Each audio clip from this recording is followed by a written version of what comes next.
Bueno, hola, soy Jessica y hoy vamos a hablar un poquito de dos novelas, dos historias, Anaconda y A la deriva por Horacio. Y bueno, ¿cómo están ustedes? Hola, ¿cómo estás, Jessica? Soy Carmen Suenchaco. Hola, hola, ¿cómo están Jessica y Irma? Soy Carolina Quintero. Espero obviamente podamos desarrollar esto en Have Fun. Bien. Excelente. Bueno, entonces, chicas, para empezar, ¿cuál historia prefiere y por qué? ¿Cuál fue tu favorita?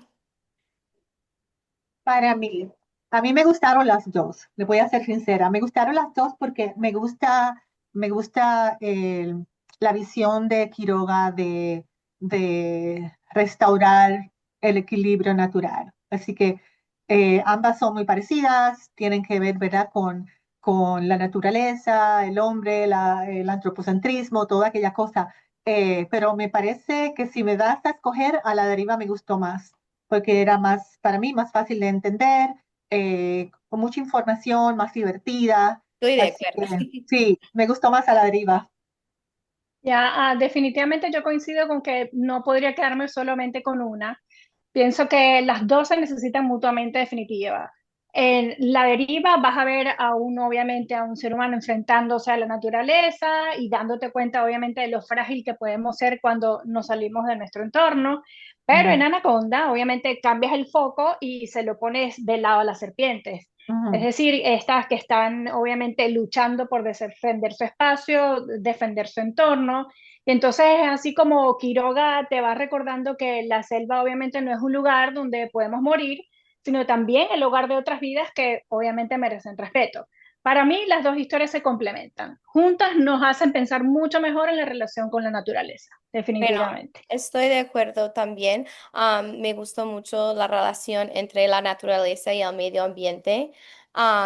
Y también pienso que el uso del fondo fue muy intencional para él porque obviamente él vivió allí por mucho tiempo. Entonces, pienso que fue Bien. importante que él tiene una plataforma para representar sus experiencias y la conexión entre lo humano y lo animal y cómo la jungla es buena representación de esto porque no hay reglas, es muy orgánico, es muy animal. Yep. Entonces, las historias son buenas representaciones de este concepto, en mi opinión. Y yo pensando Um, también, ay, perdóname, Carolina, yo sí, no, pensando no, no, go ahead, go ahead. sabemos que ambas cuentos tienen que ver con serpientes, ¿verdad? Ujú. Entonces yo pensando en la mordedura de la víbora en A la Ujú. deriva, entonces de la mordedura obviamente a las serpientes también en la otra historia. ¿Qué tú piensas que representa esa mordedura en términos de los estudios animales, del antropocentrismo, hasta de la biopolítica? ¿Qué tú piensas que significa, que representa esa mordedura?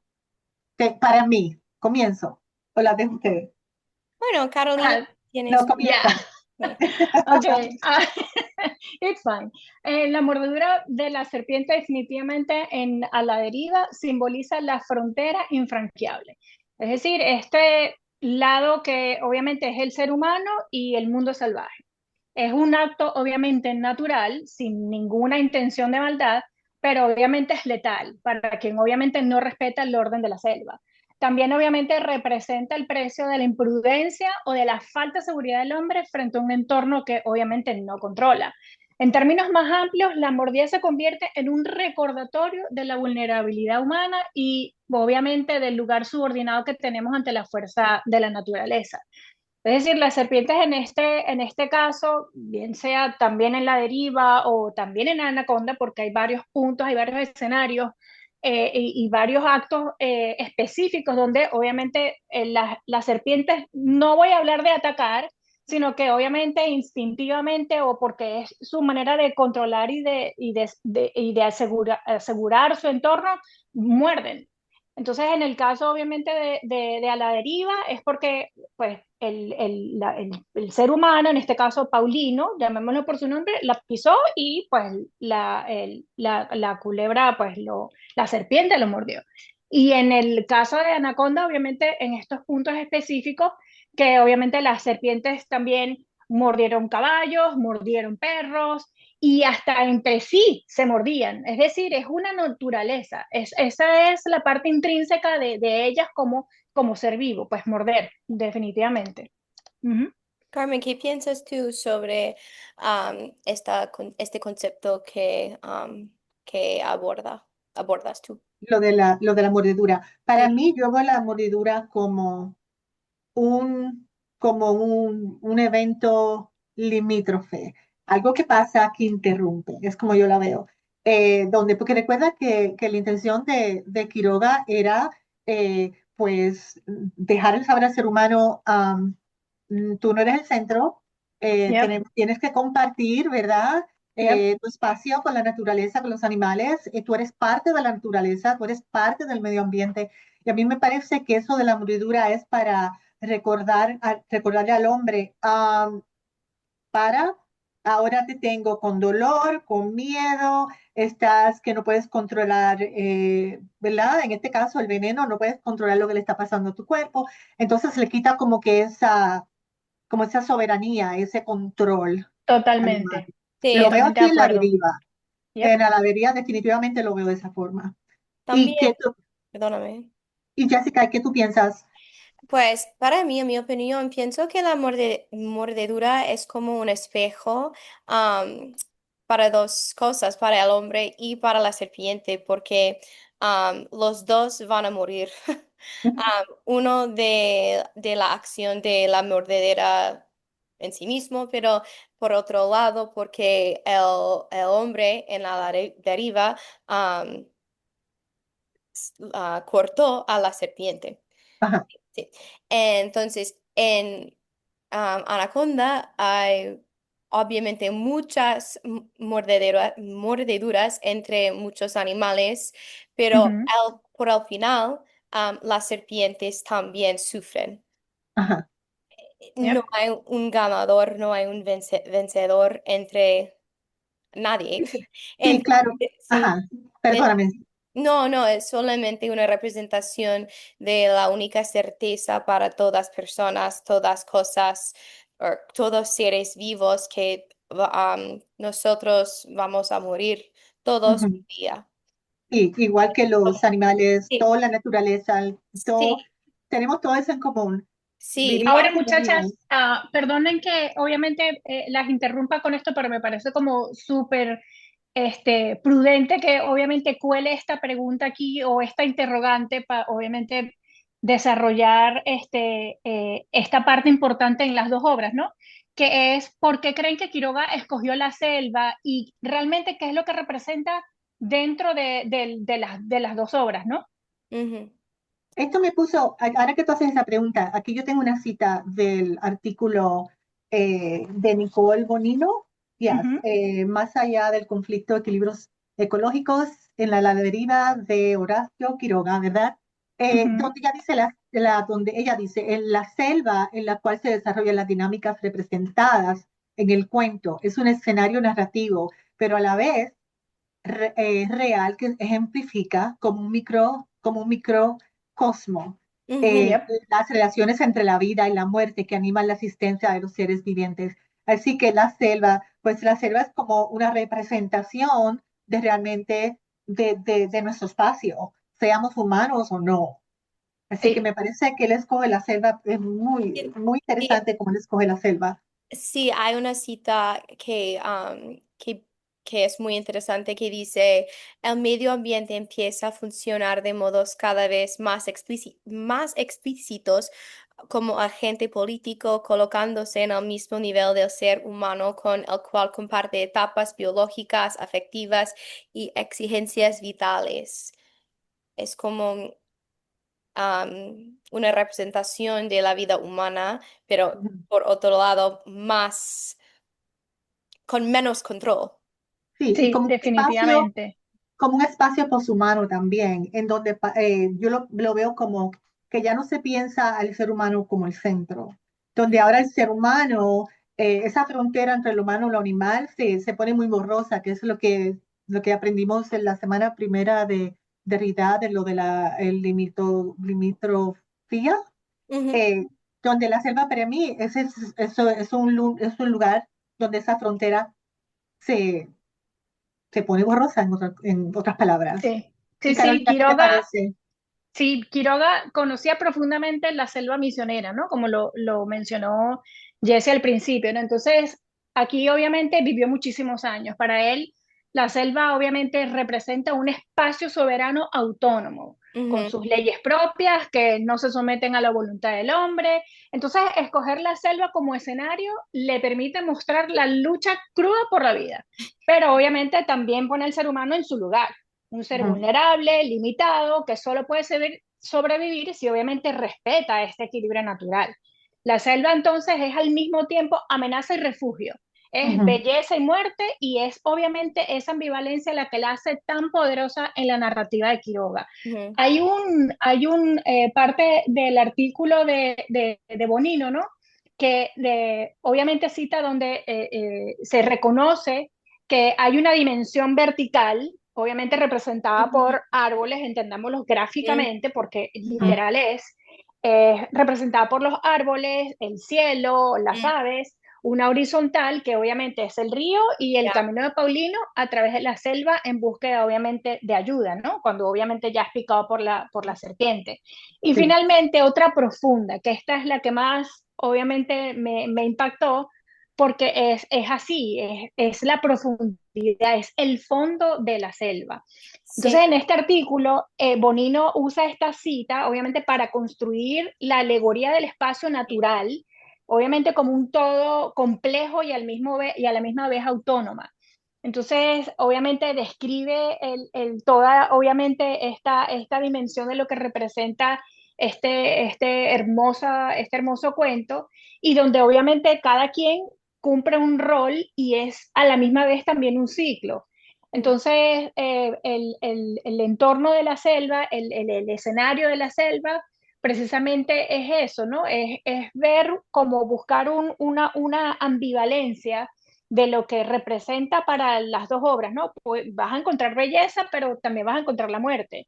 Vas a encontrar, obviamente, la vida, pero también, obviamente, la muerte. Entonces, es hermoso, obviamente, ver cómo él en su narrativa eh, usa la selva como escenario principal, definitivamente. y Sí. donde un sitio también donde tenemos que coexistir, tenemos que estar, Yes. donde viven hay muchos organismos conviviendo a la misma vez y Ujú. Sí, donde el destino de todos, como él dice, que está regido por fuerzas impersonales. Así que el animal no sabe cuándo va a morir, la planta no sabe cuándo, Right. ¿verdad? También va a morir. Sí, tienes totalmente. El Muy buen humano punto. tampoco sabe, no tenemos control.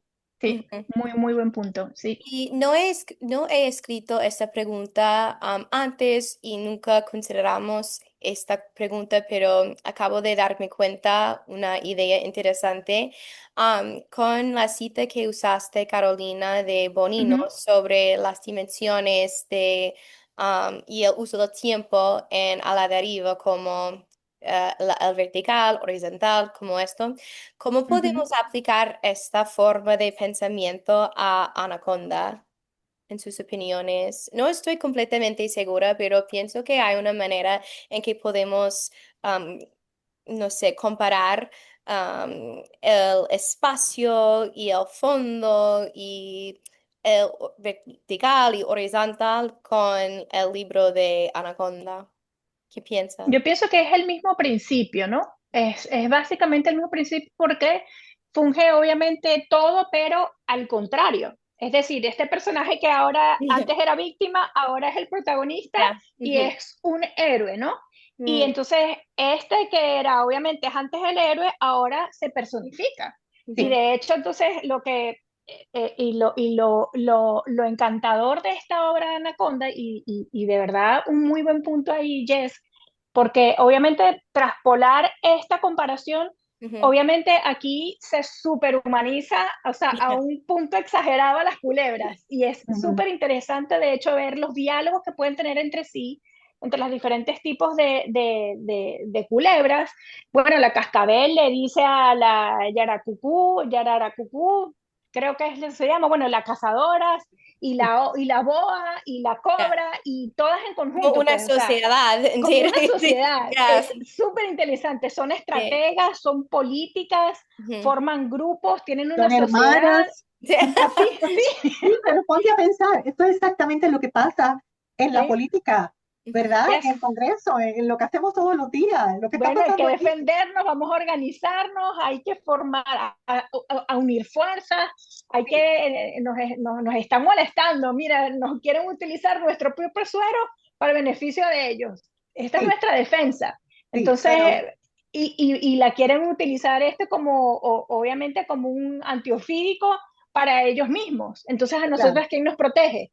Vamos, atacamos claro, incluso al punto de atacar a los otros animales que estamos aquí, pero somos domesticados, que incluso hay una variedad de las mismas culebras que conviven con los con los sí, humanos. Sí, entonces son como parte de, como los intermediadores entre las mismas víboras y los humanos. Es súper sí, interesante sí, la sí, sí, humanización aquí. Sí, definitivamente. sí, sí. Me gusta como él pudo enseñarnos ambas partes. El humano como centro, creyendo ser que era centro, y después termina Yep. derrotado, ¿verdad? Sí. Entonces, en la anaconda, las serpientes tomando el lugar de los humanos, que es lo que tú acabas de decir. Yep. ¿Y qué tú piensas entonces hablamos un poquito de la serpiente? Pero según los estudios de de animales, ¿qué tú piensas que la víbora representa? ¿La Hmm. ves como quizá un espejismo de algo más? ¿El medio ambiente lo ves un espejismo de algo más? ¿O el veneno? ¿Qué significa el veneno? Vamos a hablar un poquito más o menos de eso. ¿Qué tú piensas que Um, es la víbora, yo la pienso que serpiente? mira, en los estudios animales la víbora puede representar tiene una figura realmente muy compleja, ¿no? La víbora finalmente encarna una figura muy compleja dependiendo del que lo lea. A ver, Ujú. del que interprete la narración, pues obviamente va a entender el contexto de cómo quiere dibujar a la culebra. Yo tengo una culebra en mi casa, Oh, empezando por ahí. Es una corn snake. ¿cómo se Entonces, llama? se llama OJ. Oh, Sí, sí, sí, porque es orange, es muy bonita, es muy linda. oh, Entonces, sí, sí, sí. Fue la primera, de hecho, mascota que nosotros tuvimos en casa, porque de hecho la recomiendan para como primera mascota doméstica de niños, porque son de bajo mantenimiento, son súper tranquilas, no son, obviamente, no tienen dientes, y realmente es muy sutil, o sea, es sutil en ese aspecto tener obviamente esa oportunidad de asistir y de tener pues una víbora. sí. Pero respondiendo a tu pregunta, obviamente para Quiroga o en el estudio, obviamente en las obras de Quiroga, pues la víbora no es mala. Cumple su función ecológica, es decir, defiende su espacio y mantiene obviamente la salud del entorno, ¿no? Ujú. Entonces, desde esta perspectiva, la víbora aparece como un agente legítimo del mundo natural. Sí, Obviamente sí, sí, sí. actúa para sostener su propia supervivencia y pues obviamente la de su hábitat. Esto obviamente nos lleva a cuestionar la mirada prudente negativa que obviamente tenemos sobre estos animales.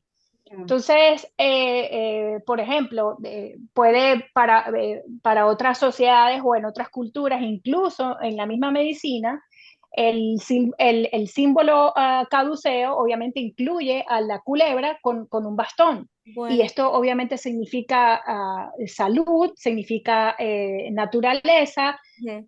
significa curación, pues. Sí. Sí, sí, Entonces, sí. Perdóname, no quiero interrumpirte, pero ujú. solamente hay 50 segundos más en nuestro podcast, entonces quiero empezar a concluir la conversación. Perdón, ¿hay algunos comentarios o pensamientos en que quieren compartir? Otra vez, me parece increíble cómo Quiroga logra crear estas dos obras en tanto, ¿verdad? Entre tantas otras, donde donde está recordando que debemos hacer todo para llevarnos, para coexistir, para vivir en Sí, armonía y mantener el equilibrio. Me parece que es algo bien poderoso. sí, para Y mí. cuando la hizo, los 1900 al principio, me parece que todavía Sí, aplicaba. muchísimo tiempo y Los tiene estudios súper animales trascendencia. me ha cambiado mucho también la manera en que estoy pensando en la naturaleza un poquito. Me gustó mucho este cambio y otras teorías en que me forzar a considerar otros seres vivos. Sí. Entonces, gracias por la conversación, y vamos a hablar otra vez. Sí, Gracias, sí, sí, Adiós. gracias, sí. chicas, que lo disfruten.